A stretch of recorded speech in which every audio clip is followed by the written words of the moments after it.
વડોદરામાં થોડા દિવસ પહેલા વેપારી ઉપર ફાયરિંગ થયું હતું। જો કે પોલીસ તપાસમાં ચોંકાવનારી વિગતો સામે આવી છે। 50,000 રૂપિયા આપીને વેપારીની હત્યા કરવા માટે સોપારી આપી હોવાનું પોલીસ તપાસમાં સામે આવ્યું છે।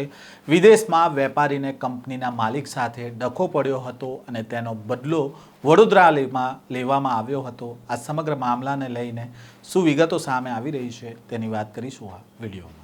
વૈષ્ણવજન તો તેને કહીએ જે પીડ પરાઈ જાનાને રે। નમસ્કાર, નવજીવન ન્યૂઝમાં આપનું સ્વાગત છે। હું છું જયંત દાફડા।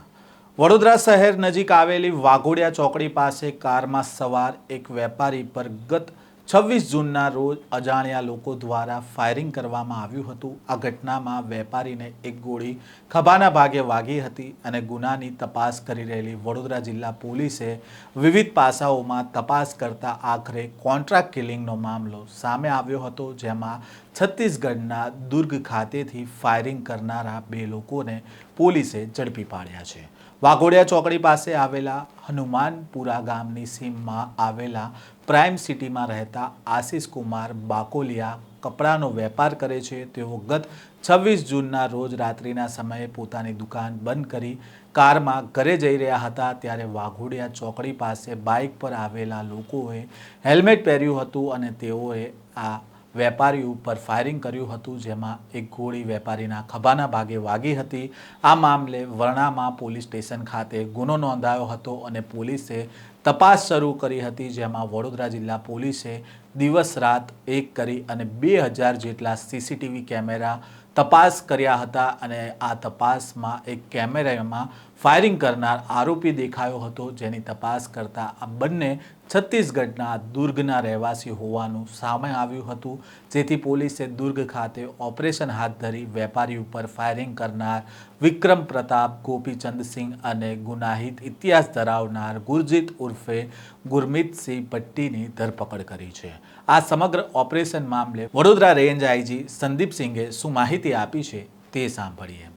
एक कपड़े के व्यापारी आशीष कुमार मदनलाल बाकोलिया अपने दुकान से अपने घर वापस जा रहे थे, तो वागोड़िया चौकड़ी के पास एक बाइक पे 2 लोग आते हैं और उसमें जो पीछे बैठा हुआ इंसान था वो फायरिंग करता है, जिससे उनको शोल्डर में राइट हैंड में इंजरी होती है और उसके अनुसंधान में वरनामा पुलिस स्टेशन में अटेम्प्ट टू मर्डर और आर्म्स एक्ट के हिसाब से गुना दाखिल किया जाता है।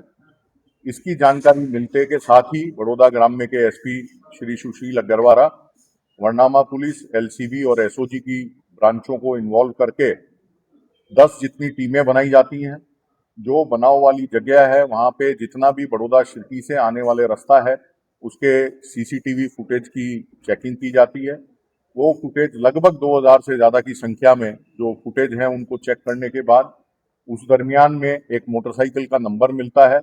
जो मोटरसाइकिल उस रूट से क्रॉस हो रही है, फर्दर चेक करते करते बड़ौदा शहर के 4-5 लोकेशंस पे अलग अलग तारीख में वो बाइक का मूवमेंट ध्यान पे आता है। उसमें चेकिंग करने के दरमियान एक मेडिकल शॉप में से जो आदमी वो बाइक चला रहा है उसका क्लियर फुटेज मिलता है, फोटो मिलता है और जितने और टेक्निकल डिटेल्स मिलते हैं। बाइक को ट्रैक करते करते वो लोग कहाँ मूव कर रहे हैं, कहाँ पिक्चर देखने जा रहे हैं, वहाँ से जो डिटेल मिला उससे एक आरोपी आइडेंटिफाई होता है जिसका नाम विक्रम प्रताप सिंह निकलता है। उसका पासपोर्ट का डिटेल निकलता है। पासपोर्ट का डिटेल से पता चलता है कि वो फिजी से आया है। तब हमको एक लिंक क्लियर होता है कि ये जो हमारा जिस फरियादी के ऊपर गोली चली है वो भी 2.5 साल पहले फिजी में एक दयाल स्टील करके कंपनी है जिसमें वो फाइनेंशियल मैनेजर तरीके नौकरी करता था। वहाँ उसका जो जय दयाल उस कंपनी का ओनर है उसके साथ उसका कुछ अनबन था, तकरार चल रही थी, जिसकी वजह से वो नौकरी छोड़ के पहले दिल्ली आया और दिल्ली के बाद वो बड़ौदा में स्थायी हुआ।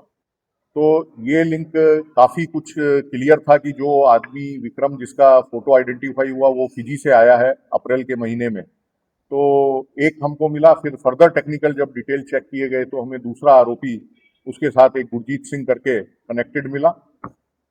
फिर 19 तारीख को हमें पता चला कि 2 लोगों ने टिकट लिया है दुर्ग जाने का वडोदरा रेलवे स्टेशन से। तो ये सारी चीज़ें, और इन द मीन टाइम जो हमको एड्रेसेस और टेलीफोन नंबर्स मिले, उससे कंफर्म हो गया कि आरोपी जो है वो दुर्ग के छत्तीसगढ़ के रहने वाले हैं।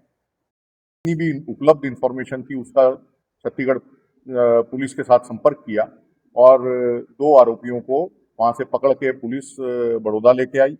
अभी तक की पूछपरछ में ये पता चला है कि हमारा जो फरियादी है आशीष, इसका जय दयाल के साथ कुछ अनबन चल रही थी, जिसकी वजह से जय दयाल ने ये काम विक्रम को सौंपा। विक्रम दुर्ग वापिस आता है अप्रैल महीने में और उसने गुरजीत का संपर्क किया, उससे 50,000 रुपये में फायरिंग करने के लिए उसको एग्री कराया और उसके बाद ये लोग कम से कम मई महीने में और जून महीने में 7-8 बार बड़ौदा आए और उन्होंने आशीष का पूरा रूटीन फॉलो किया, समझा और उसके बाद इस गुनाह का अंजाम दिया। इनसे ये भी पता चला है कि ये लोग अंजाम देने से पहले भी उस दिन इन्होंने एक मूवी देखी। अभी इसमें जो जय दयाल का रोल क्लियर हुआ है तो उसका भी एक्स्ट्राडिशन का प्रोसीजर जो है वो किया जाएगा और जो फाइनेंशियल ट्रांजैक्शन जय ने अब विक्रम के वाइफ के अकाउंट में दिए हैं लगभग 2,72,000 जितना, उसकी भी पूरी चेकिंग करी जाएगी। दोनों आरोपियों को अरेस्ट करके उनके पास से एक देसी बनावट की पिस्टल, 2 मैगजीन और 10 कारतूस रिकवर किए गए हैं। बाइक की रिकवरी का काम अभी चल रहा है और इसके बाद इनकी रिमांड लेके आगे की जितनी भी लिंक्स हैं, जितने भी मुद्दे हैं, उन सबकी तपास की जाएगी। पहले 25 तारीख को इन्होंने देखी है जिंदगी वंस मोर और दूसरे दिन देखी है धुरंधर। बनाव के पहले देखी है धुरंधर। सर, ये जय दयाल जो है वो वहाँ का सिटीजन है? वो सारी चीजें मैंने आपको बताया कि अभी उनका आज हमारे को ये क्लैरिटी हुई है कि उनका रोल है इस इंसिडेंट में। तो अब वो कहाँ के सिटीजन है, कौन सी जगह के पासपोर्ट होल्डर हैं, वहाँ कब से रह रहे हैं, वो सारे चीज़ों की तपास हमारी करी जाएगी और जैसा मैंने कहा उनका एक्स्ट्राडिशन का प्रोसीजर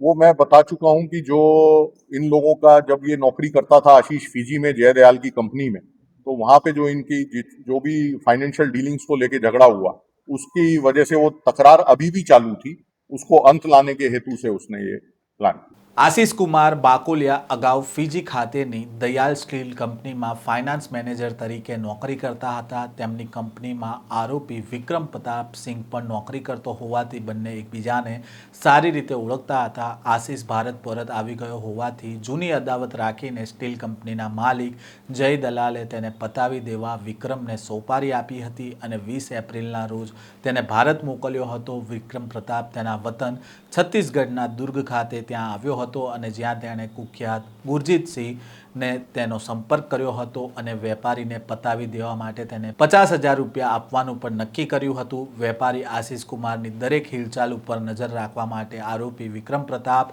અને ગુરજીતસિંહ જૂન મહિનાની 12, 18 અને 25 તારીખે વડોદરા આવ્યા હતા.